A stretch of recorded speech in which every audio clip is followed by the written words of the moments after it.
الحمد لله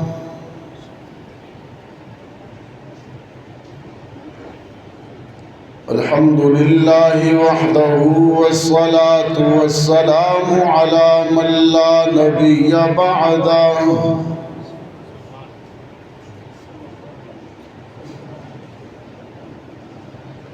وعلى آله وأصحابه الذين أوفوا عهده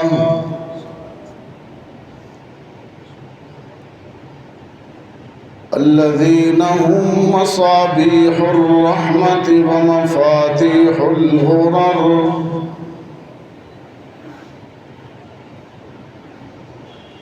أعوذ بالله من الشيطان الرجيم بسم الله الرحمن الرحيم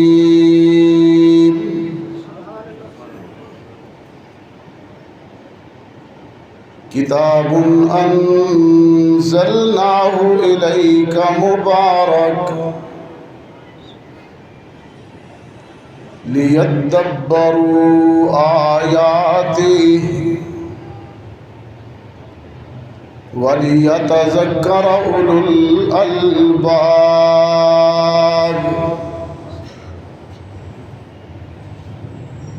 وقال تعالى في مقام آخر قد جاءكم بصائر من ربكم فمن أبصر فلنفسه ومن عمي فعليها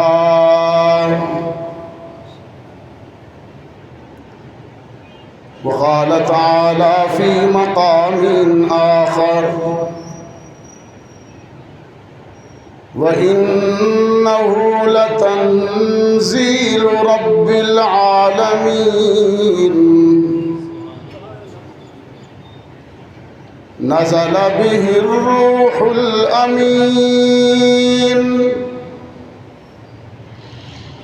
على قلبك لتكون من المنذرين بلسان عربي مبين صدق الله العظيم وقال صاحب القرآن صلى الله عليه وسلم إن الله يرفع بهذا الكتاب أقواما ويزع به آخرين وصدق رسولك النبي الأمي الكريم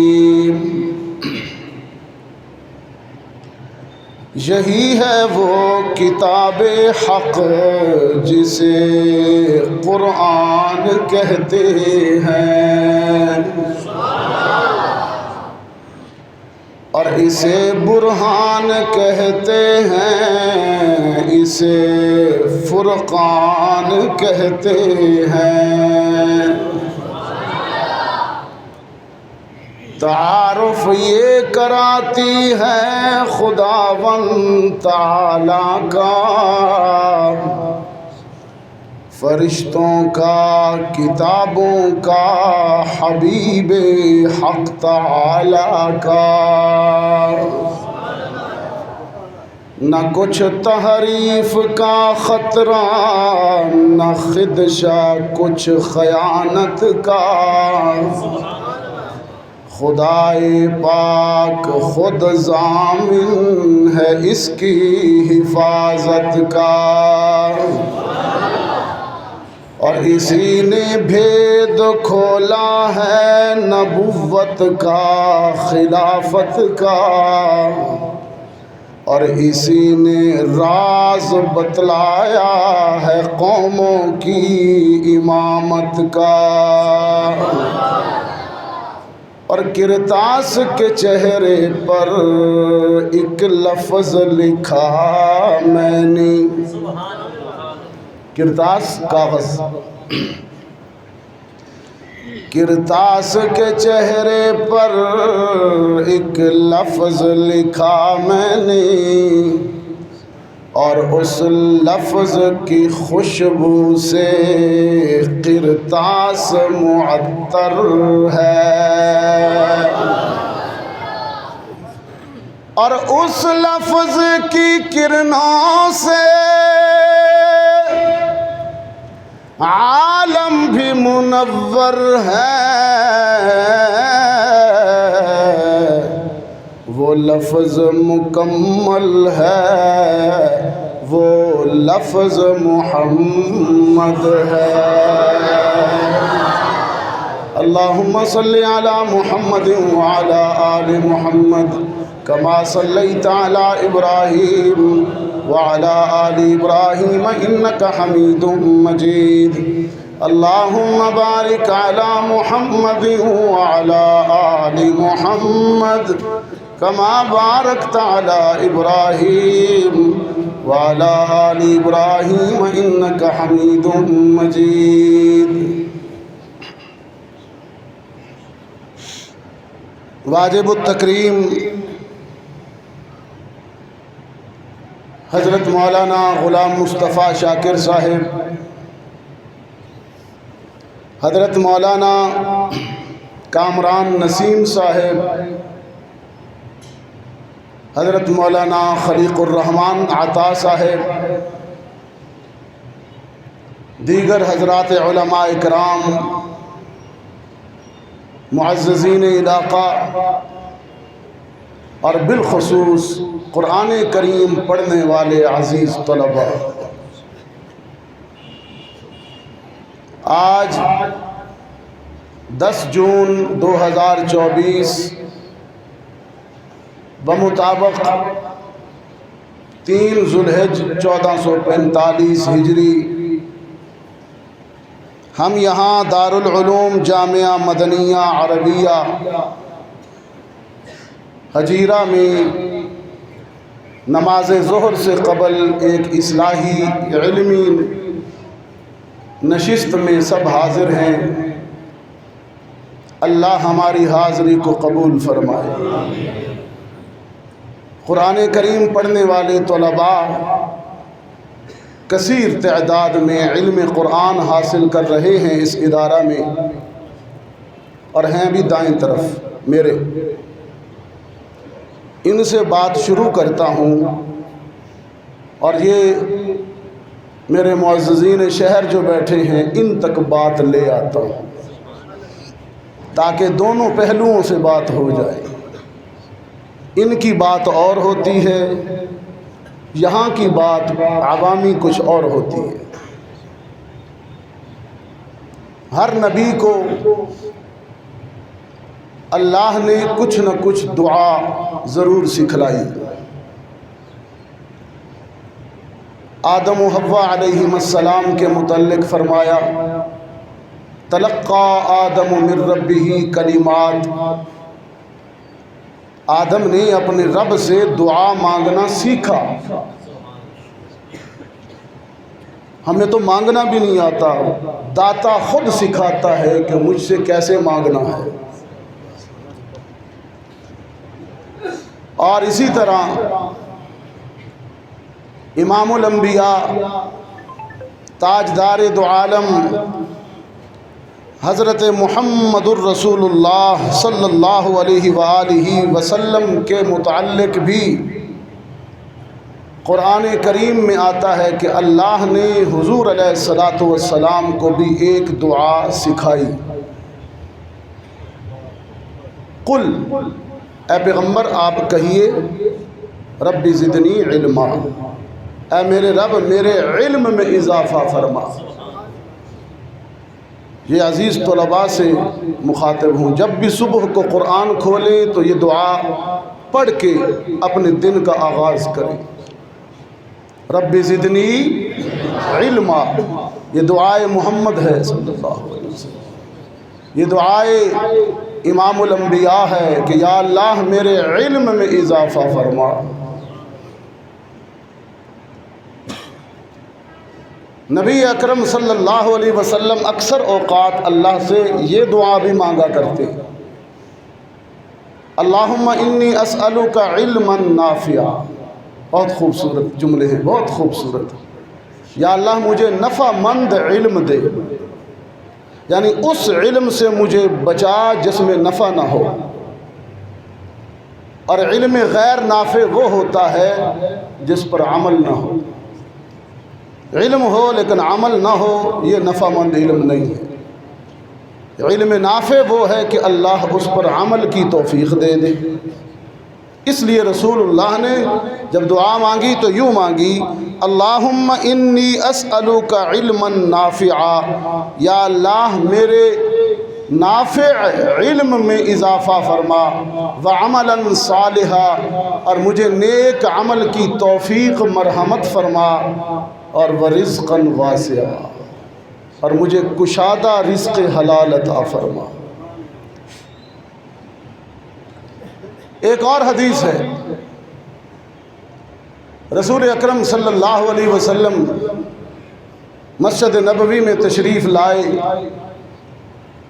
نماز کا بھی وقت نہیں تھا، پہلے آ گئے، تو مسجد میں دو حلقے، دو مجلسیں لگی ہوئی تھیں، ایک وہاں اس کونے پر اور ایک یہاں اس کونے پر۔ وہاں والی مجلس ذکر کر رہی تھی، اللہ کا ذکر کر رہی تھی۔ آپ نے ان کو دیکھا اور بڑی پسندیدگی کی نظر سے، تحسین کی نظر سے دیکھا کہ ذکر والے ہیں۔ پھر وہاں سے چلے آئے، پھر یہاں آئے تو یہ قرآن پڑھ رہے تھے، یہ قرآن پڑھ رہے تھے، آپ ان میں بیٹھ گئے اور فرمایا انما بعثت معلما، مجھے معلم اور استاد بنا کر بھیجا گیا ہے۔ اور پھر فرمایا دونوں خیر پر ہیں، یہ بھی فرمایا دونوں خیر پر ہیں، ذکر والے بھی علم والے بھی، لیکن میں ان میں اس لیے بیٹھا ہوں کہ میں معلم بنا کر مبعوث کیا گیا۔ حضرت آدم علیہ السلام کو اللہ نے علم الاسماء عطا کیا، چیزوں کا علم، علم الاشیاء بھی کہتے ہیں اسے۔ حضرت یوسف علیہ السلام کو علم التعبیر عطا کیا، ذالکما مما علمنی ربی۔ اور حضرت داؤد علیہ السلام کو لوہے کا علم عطا کیا، وعلمناہ صنعۃ لبوس۔ سلیمان علیہ السلام کو پرندوں کی، جانوروں کی بولیاں سمجھنے کا علم عطا کیا، علمنا منطق الطیر۔ عیسیٰ علیہ السلام کو علم طب کا عروج عطا کیا، عروج۔ وَيُعَلِّمُهُ الْكِتَابَ وَالْحِكْمَةَ وَالتَّوْرَاةَ وَالْإِنْجِيلَ۔ ہم نے عیسیٰ کو علم حکمت عطا کیا کہ اس زمانے کا طبیب دوائی دے کر ٹھیک کرتا تھا، ہم نے علم طب کی یہ معراج اپنی عیسیٰ کو دی کہ وہ ہاتھ پھیر کر ہی مریض تندرست کر دیتا تھا۔ یہ میڈیکل سائنس کی معراج تھی۔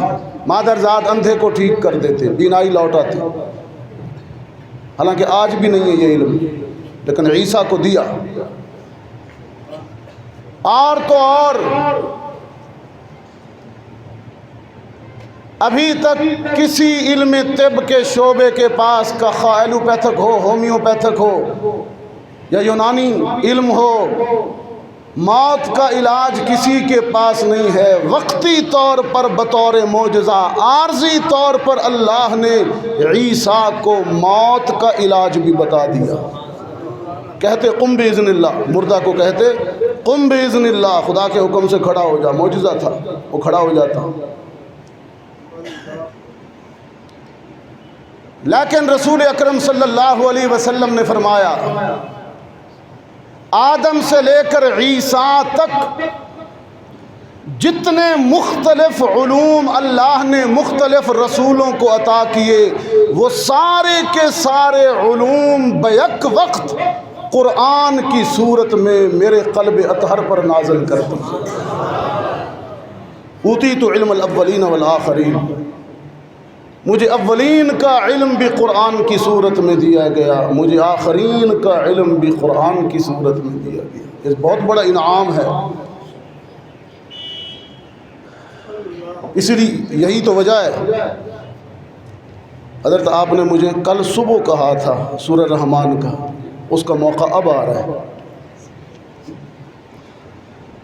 یہی تو وجہ ہے کہ اللہ نے جب اپنی نعمتوں کا ذکر کیا تو شمس و قمر، شجر و حجر، برادر و پسر، یہ ساری نعمتیں سورہ رحمان میں بعد میں ذکر کی، لیکن جو سب سے پہلے نعمت کا ذکر کیا وہ یہی علم القرآن۔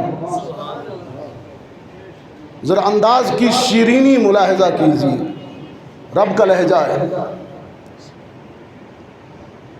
فرمایا الرحمن علم القرآن خلق الانسان علمہ البیان، الشمس والقمر بحسبان، والنجم والشجر يسجدان، والسماء رفعها ووضع الميزان، اللہ تطغوا فی المیزان وَأَقِیمُوا الْوَزْنَ بِالْقِسْطِ۔ اور دکانداروں، چونکہ مارکیٹ میں بیٹھا ہوں، مارکیٹ کی مسجد میں خطاب ہو رہا ہے، یہ اقیم الوزن بالقسط یہاں سے ضرور بیان ہونا چاہیے۔ وَأَقِیمُوا الْوَزْنَ بِالْقِسْطِ وَلَا تُخْسِرُوا الْمِيزَانَ، وَالْأَرْضَ وَضَعَهَا لِلْأَنَامِ فِيهَا فَاكِهَةٌ وَالنَّخْلُ ذَاتُ الْأَكْمَامِ، والحب ذو العصف والریحان، فبأي آلاء ربكما تكذبان۔ یہ بھی میرا کرم ہے، یہ بھی میرا انعام ہے کہ میں نے آسمان کو بغیر ستونوں کے، بغیر پلر کے تمہارے سروں پر قائم کر دیا۔ سماء رفعها، اور یہ بھی میرا احسان ہے کہ میں نے زمین کو مختلف درجوں میں، مختلف طبقات میں تمہاری ضرورتوں کے لیے بچھا دیا۔ کہیں پہاڑوں کی میخیں گاڑ دیں، کہیں ریت کے ڈھیر لگا کر صحرا بنا دیے، کہیں پانی جمع کر کے سمندر بنا دیے، کہیں میدان بنا دیے کہ تمہارے لیے اناج اور خوراک پیدا کریں۔ وَالْأَرْضَ وَضَعَهَا لِلْأَنَامِ فِيهَا فَاكِهَةٌ وَالنَّخْلُ ذَاتُ الْأَكْمَامِ۔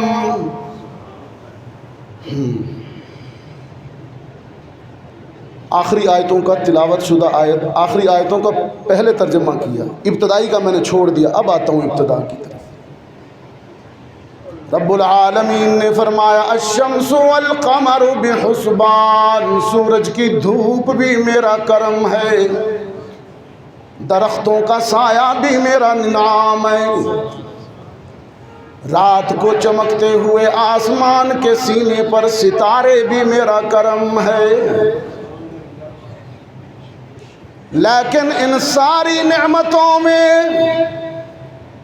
سورہ رحمان میں، قرآن میں، اللہ نے شمس و قمر کا ذکر بھی بعد میں کیا، شجر و حجر کا ذکر بھی بعد میں کیا، ارض و سما کا ذکر بھی بعد میں کیا، حور و غلمان کا ذکر بھی بعد میں کیا، نجوم و کواکب کا ذکر بھی بعد میں کیا، سورہ رحمان میں سب سے پہلا انعام جو رب نے فرمایا ہے وہ ہے الرحمن، کتنا مہربان علم القرآن،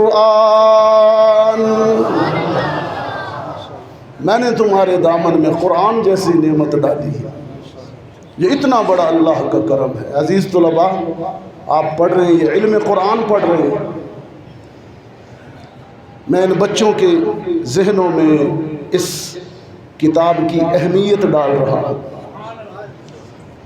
تاکہ یہ میرے بچے کسی احساس کمتری کا شکار نہ ہوں۔ ایک حدیث ہے، رسول اللہ نے فرمایا اللہ نے جسے قرآن کی دولت دی ہو اور پھر اس نے کسی دنیا دار کی دنیاوی نعمت کو دیکھ کر احساس کمتری حاصل کی تو اس نے گویا قرآن کی ناقدری کی۔ میں ان کو احساس دلا رہا ہوں اپنے بچوں کو۔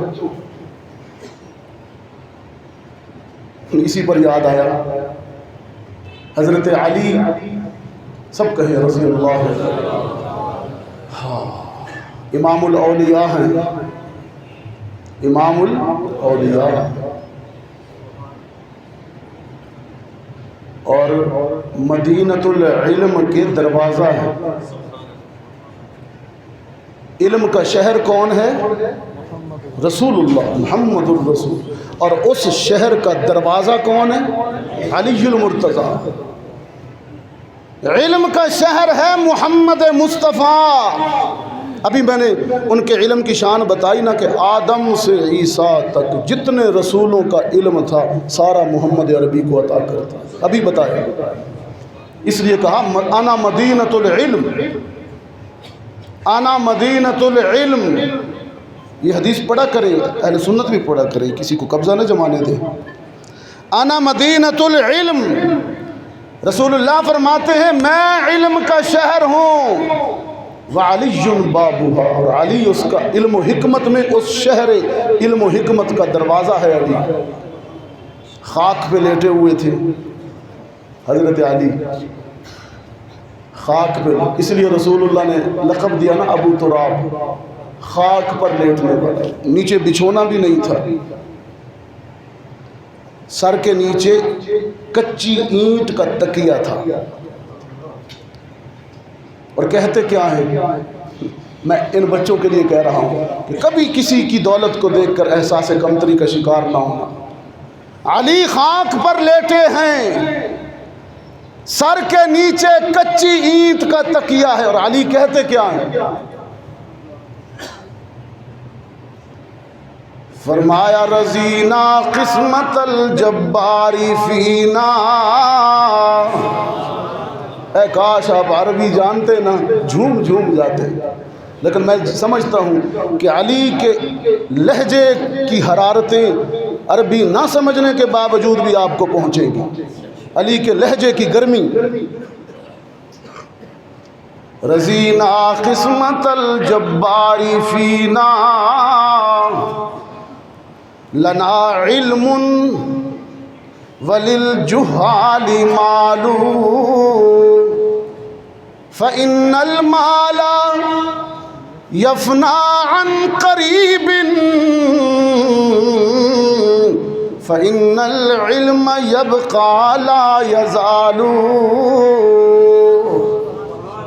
ہم اس کی تقسیم پر راضی ہو گئے، اس نے علی کو علم دے دیا، جاہلوں کو دولت دے دی۔ خاک پر خاک نشین ہے۔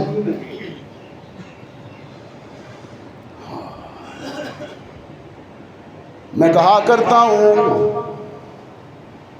قرآن کریم ایک یتیم پر نازل ہوا، صلی اللہ علیہ وسلم۔ بچوں، قرآن کریم ایک یتیم پر نازل ہوا، صلی اللہ علیہ وسلم۔ قرآن کریم ایک یتیم پر نازل ہوا، اور وہ یتیم اتنا بلند ہوا، اتنا بلند ہوا کہ عرش بری پر جا پہنچا۔ اس کا عروج تو دیکھیے، ساتوں آسمان نیچے رہ گئے، 1.25 انبیاء اقصا میں چھوڑ دیے، روح الامین بھی سدرہ پہ رک گیا، سدرۃ المنتہا بھی نیچے رہ گیا، جنت المأوا بھی نیچے رہ گئی، اور آمنہ کا لال قاب قوسین کی بلندیوں پر پہنچ گیا۔ میں نے کہا ذرا وہ منظر بھی یاد کرو نا، جب محمد عربی پیدا ہوئے، سیدہ آمنہ اپنا حسین لخت جگر گود میں اٹھائے بیٹھی ہے اور اپنے یتیم بیٹے کی حسین پیشانی کو دیکھ کر مسرور اور خوش ہو رہی ہے، کتنا حسین ہے۔ اچانک شوہر کی وفات کے احساس نے، لخت جگر کی یتیمی کے احساس نے آمنہ کو رلا دیا، آنکھوں میں آنسو آ گئے۔ یتیم کتنا حسین ہے لیکن ہے تو یتیم۔ رب العالمین نے فرمایا اگرچہ قرآن تو بعد میں قلب محمد پر نازل ہوا، لیکن آیت کا مفہوم تسلی بن کر آمنہ پر وہی نازل ہو گیا۔ الم یجدک یتیما فآوا،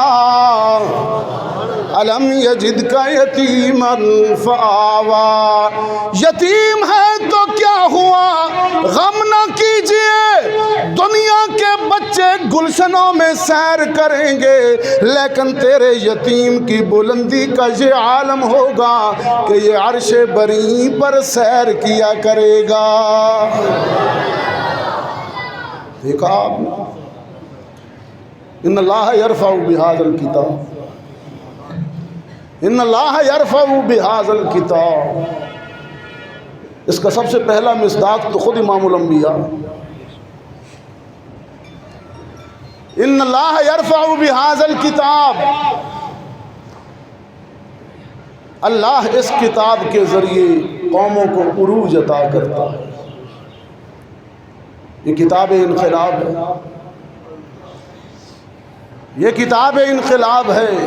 ایک اور، اچھا یہ تو رحمت عالم کی بات، ایک اور جھلک دیکھیے، ایک اور جھلک حلقہ اصحاب میں سے بھی ایک جھلک دیکھیے۔ ایک نوجوان اپنی بہن کا قرآن سن کے رات کے آخری پہر رحمت عالم کی دربار میں سر جھکائے کھڑا ہے۔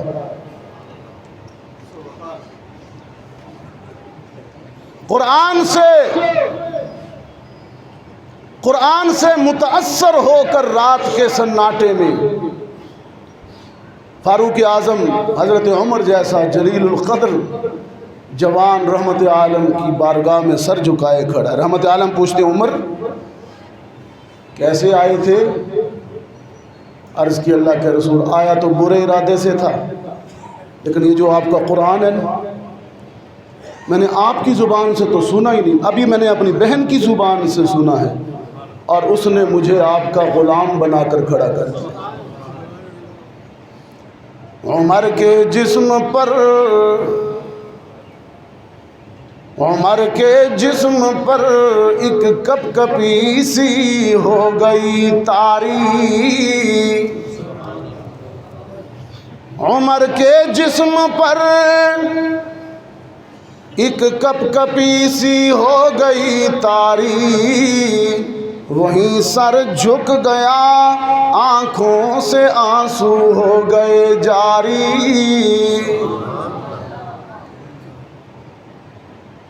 ادب سے عرض کی حاضر ہوا ہوں سر جھکانے کو، خدا اور رسول پاک پر ایمان لانے کو۔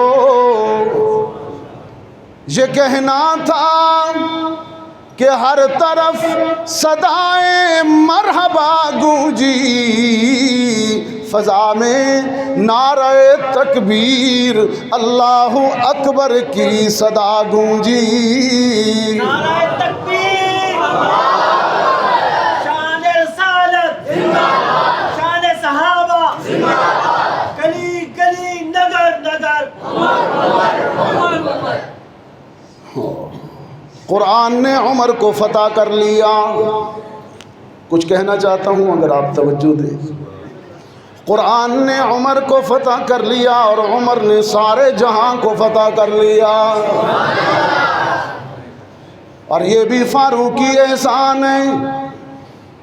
میں کہا کرتا ہوں یہ بھی فاروقی احسان ہے امت پر. دونوں قبلے بیت اللہ بھی بیت المقدس بھی عمر کی وجہ سے ملت کو ملے. جس دن اسلام لائے بیت اللہ مل گیا, جب خلیفہ بنے تو بیت المقدس مل گیا. قرآن نے عمر کو فتح کیا, عمر نے عالم کو فتح کیا. میں نے کہا عمر جری جرت والا عمر. کسی نے کہا چند دن پہلے کہ عمر نعوذ باللہ جو بکواس کرتے ہیں, انہوں نے کہا جی عمر چھپ کر اسلام لائے. میں نے کہا عمر جری, عمر جرت, عمر جانباز, عمر قوی, عمر قوت, عمر ممتاز. عمر کی ذات سراپا اشداء علی الکفار. عمر نیام سے نکلی تنی تلوار. عمر بشارت شوکت, عمر نوید ظفر. عمر کے پاؤں تلے تخت کسریٰ و قیصر. عمر قابل, عمر قبول, عمر مقبول.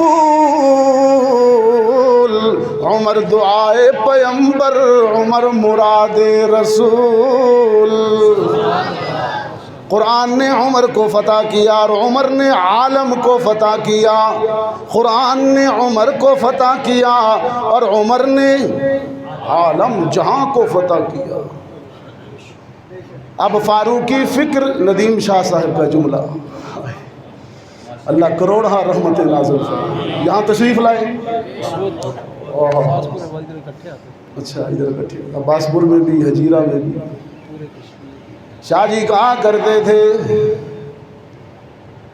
قرآن نے عمر کو فتح کیا اور اب فاروقی فکر اتنا بلند ہوا کہ خود قرآن فاروقی رائے پہ نازل ہونا شروع ہو گیا.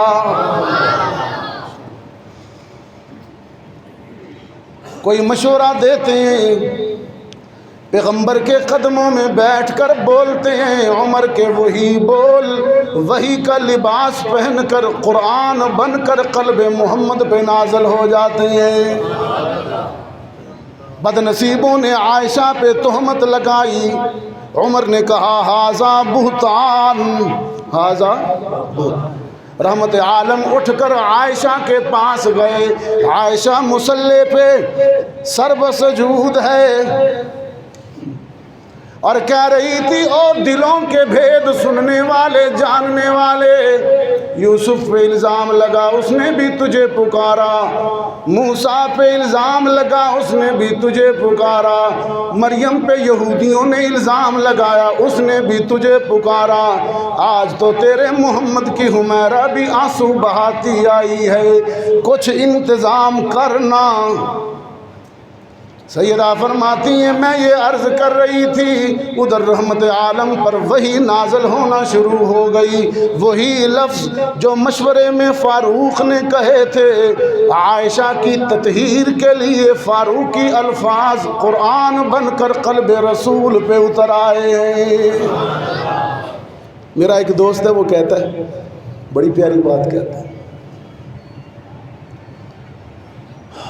وہ کہتا ہے ماں کے لیے بے خوف و خطر بول رہا تھا.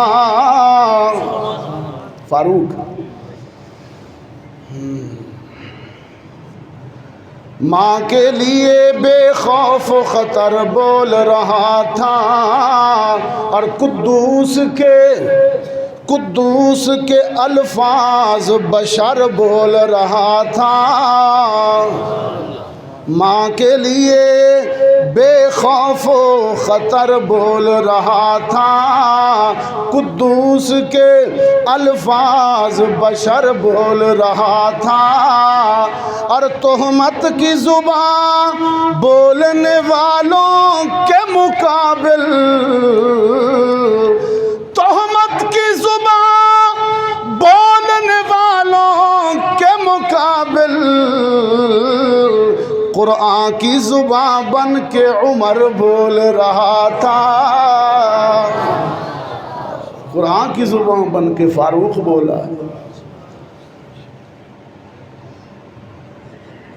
دو حلقے لگے تھے مسجد نبوی میں، ایک ذکر کا، دوسرا علم کا۔ یہ بچوں کے لیے بات ہے۔ رحمت عالم نے فرمایا میں علم والا ہوں، اور علم والوں میں بیٹھ گئے۔ اور دوسرا طبقہ کیا تھا؟ ذکر۔ یہ میرے ان دوستوں کے لیے جن کے پاس حصول علم کا وقت نہیں ہے، کوئی ضروری نہیں ہے کہ سارے یہ مولوی ہو جائیں، سارے دنیا داری بھی تو چلانی ہے نا، آپ نہیں تو ان کو چلانا ہے۔ کیا خیال ہے؟ آپ نے فرمایا یا عالم بن جاؤ، یا طالب بن جاؤ، یا ان دونوں کے خادم بن جاؤ، ان دونوں کو چلانے والے بن جاؤ۔ ذکر جو ہے، ذکر جن کے پاس علم کا وقت نہیں ہے ان کے لیے ذکر بھی ہے، علم، ذکر علم والوں کے لیے بھی ہے، لیکن آپ کے لیے خصوصی طور پر ہے۔ یہ کپڑا دیکھ رہے ہیں سفید پہنا ہوا ہے، سفید کپڑے پہ اگر داغ لگ جائے،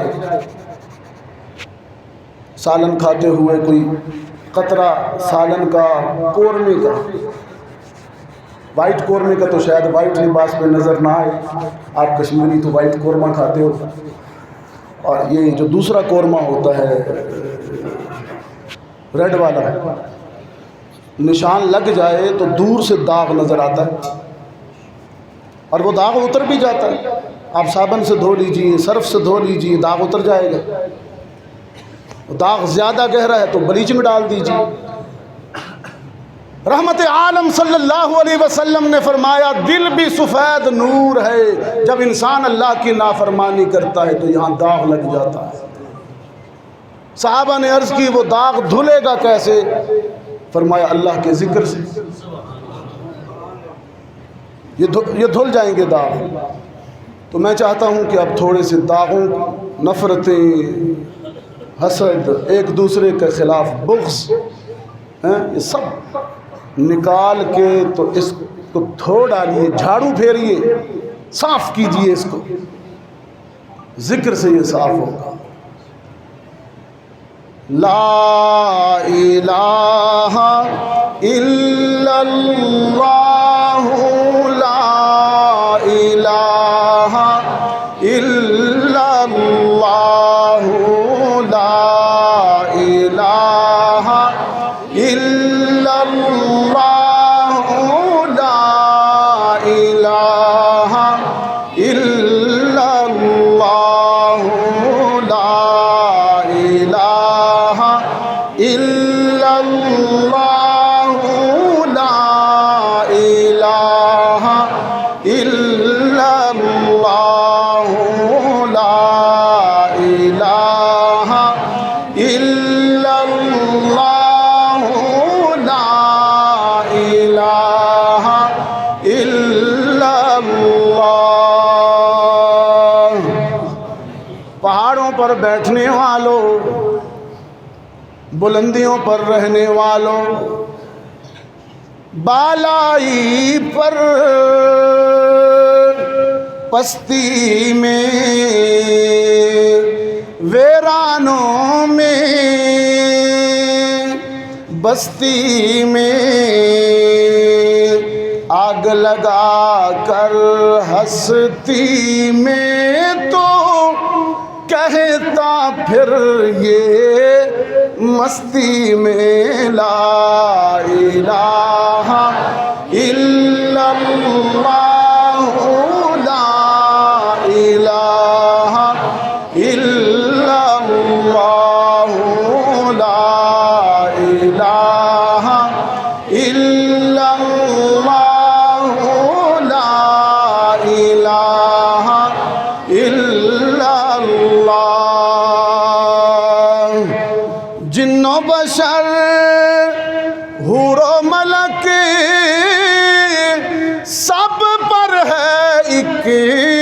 اس کی نظر جن و بشر حور و ملک سب پر ہے ایک اس کی نظر شام و سحر اور رات اور دن ایک ہی ہو یہ ورد تیرا لا الہ الا اللہ لا الہ الا اللہ لا الہ الا اللہ لا الہ الا اللہ. اور یہ کلمہ جو آپ پڑھ رہے ہیں، اور یہ کلمہ فصل گل و لالا کا نہیں پابند، اور یہ کلمہ فصل گل و لالا کا نہیں پابند. یہ کلمہ صرف محراب کا پابند نہیں ہے، یہ مطلب ہے اس کا، منبر کا پابند نہیں ہے، مسجد کا بھی پابند نہیں ہے، مولوی کا بھی پابند نہیں ہے، مجلس ذکر میں پیر کا بھی پابند نہیں ہے. کبھی کبھی دکان پر بیٹھ کر، کبھی کبھی دکان پر بیٹھ کر ترازو میں سودا تولتے ہوئے بھی کلمہ پڑھا کر کہ تیرا قول نہیں تیرا تول بتائے کلمہ پڑھنے والا مسلمان ہے. یہ مفہوم ہے اس کا. اور یہ کلمہ فصل گل و لالا کا نہیں پابند، بہار ہو یا خزاں لا الہ الا اللہ لا الہ الا اللہ لا الہ الا اللہ لا الہ. اور یہ مال و دولت دنیا، یہ رشتہ و پیوند، اور یہ مال و دولت دنیا، یہ رشتے ناتے ہیں. ساری زندگی بیت گئی مال جمع کرتے کرتے، سفید بال آ گئے، نہ کبھی حرام کی پرواہ کی نہ حلال کی. یہ بھی سمیٹ لو یہ بھی جمع کر لو. اولاد کو خوش کرنے کے لیے کئی بار رب کو ناراض کر بیٹھتے ہو، اور جس اولاد کے لیے یہ سب کچھ جمع کر رہے ہو، تمہارے مرنے کے بعد شاید ان کو تو اتنی توفیق بھی نہیں ہوگی کہ تمہاری قبر پہ دو قول پڑھنے آ جائیں. قرآن کہتا ہے الہاکم التکاثر حتی زرتم المقابر، مار ڈالا غفلت میں ڈال دیا تمہیں زیادہ سے زیادہ کی ہوس نے، یہاں تک کہ تم قبروں کے کنارے پہنچ جاتے ہو. رحمت عالم نے فرمایا ابن آدم کہتا ہے میرا مال میری دولت میری جائیداد، حالانکہ اس کا تو وہی ہوتا ہے جو اس نے کھا لیا، باقی سب تو وارثوں کے لیے چھوڑ جائے گا اور وارث لڑتے رہ جائیں گے. ایک آدمی نے بڑی عجیب بات کہی کہ جب میری وراثت تقسیم ہوگی تو واحد بد نصیب میں ہوں گا جس کا وراثت میں کچھ حصہ نہیں ہوگا. جس نے ساری زندگی کمایا، جس نے، میری وراثت جب تقسیم ہوگی تو میں وہ واحد بد نصیب ہوں گا کہ میرا حصہ میری کمائی میں نہیں ہوگا. یہ مال و دولت دنیا، یہ رشتہ پیوند، یہ مال و دولت دنیا، یہ رشتہ و پیوند، بتان وہم و گما، یہ سارے وہم و گما کے بتیں توڑ دو۔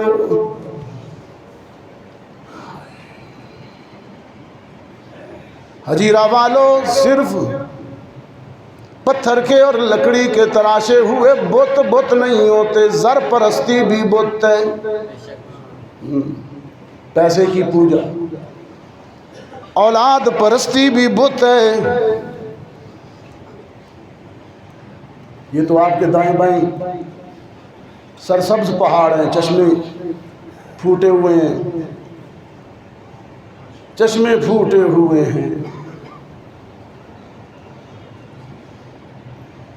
چشمے پھوٹے ہوئے ہیں، ٹھنڈا ٹھنڈا ماحول ہے۔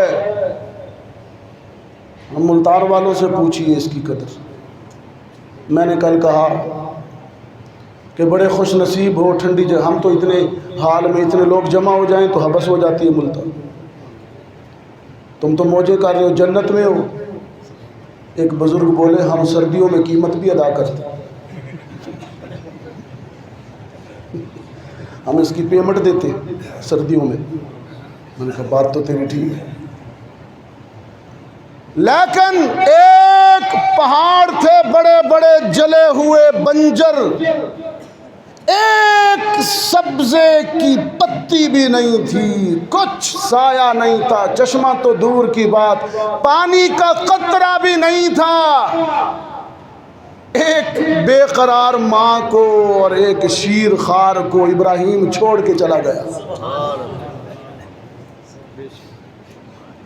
بیٹے نے پیاس اور لو چل رہی تھی، لو، وہ حفیظ جالندری کہتا ہے نا کہ یہ وادی، یوں وادیاں نہیں تھی یہ کشمیر، یہ تو جنت نظیر ہے، وہ مکے کی جو وادیاں ہیں نا وہ ایسے نہیں ہیں، خشک جلے ہوئے پہاڑ، ریگستان، اوپر پہاڑ بنجر بغیر سائے کے، نیچے ریت، اور عرب کا آگ برساتا ہوا سورج، 55 درجہ حرارت۔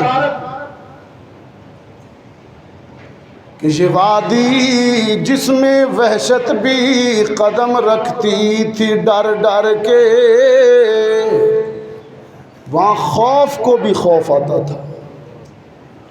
ایک مائی بیچاری اکیلی اور ایک شیر خوار بچہ۔ یہ وادی جس میں وحشت بھی قدم رکھتی تھی ڈر ڈر کے، جہاں پھرتے تھے آوارہ تھپیڑے باد سر سر کے۔ یہ وادی جس میں سبزہ تھا، نہ پانی تھا نہ سایہ تھا، اسے آباد کرنے کو ابراہیم آیا تھا۔ لخت جگر کو لٹا دیا، تھوڑی دیر بعد بیٹے کو پیاس لگی، حلق میں کانٹے چبھے، معصوم نے تپتی ہوئی زمین پر ایڑیاں مارنی شروع کی۔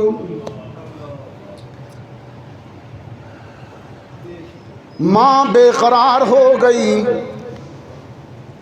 بے چینی میں پہاڑوں پر چکر لگاتی ہے، کبھی صفا پر کبھی مروہ پر، پانی نہیں ملتا، وہ دوڑتی ہے پانی نہیں ملتا، بیٹا پیاس سے تڑپ رہا ہے، ماں پانی کی تلاش میں دوڑ رہی ہے۔ میں نے کہا تڑپتا ہے جب کوئی بچہ تو ماں کا دم نکلتا ہے، تڑپتا ہے کوئی بیٹا تو ماں کا دم نکلتا ہے، مگر جب ماں تڑپتی ہے تو پھر زمزم نکلتا ہے۔ رب العالمین نے فرمایا ہاجرہ، آج تو بیٹے اور اولاد کی محبت محبت میں تنہا دوڑ رہی ہے، تیرا دوڑنا مجھے اتنا اچھا لگا، قیامت تک کے لیے تیری دوڑ کو حج بنا رہا ہوں، تیری دوڑ کو حج بنا رہا ہوں۔ دیکھا ابراہیم نے اولاد کے یہ بت کیسے توڑے، لوگوں نے کہا اس کو اسماعیل بڑا پیارا ہے، اس نے چھوڑ دیا ویرانے میں، اللہ کے حکم پر چھوڑ دیا۔ یہ مال و دولت دنیا، یہ رشتہ پیوند، بتان وہم گمان، لا الہ الا اللہ، لا الہ الا اللہ، لا الہ الا اللہ، لا الہ الا اللہ، محمد رسول اللہ۔ مجھے 2 بجے تک کا وقت دیا گیا۔ اچھا ٹھیک ہے، میں چاہتا ہوں میری گفتگو تو ظاہر میں تھکا ہوں، اب ختم کرتا ہوں اپنے میں حضرت کی اجازت سے، اپنے 4 منٹ۔ میرا رفیق سفر ہے، بڑی اچھی اردو میں نعت پڑھتا ہے، انشاءاللہ اس کے بعد دعا ہوگی۔ قاری صاحب آپ نعت پڑھیں، پھر انشاءاللہ اس مجلس کا اختتام دعا پر کریں گے انشاءاللہ۔ وآخر دعوانا الحمدللہ رب العالمین۔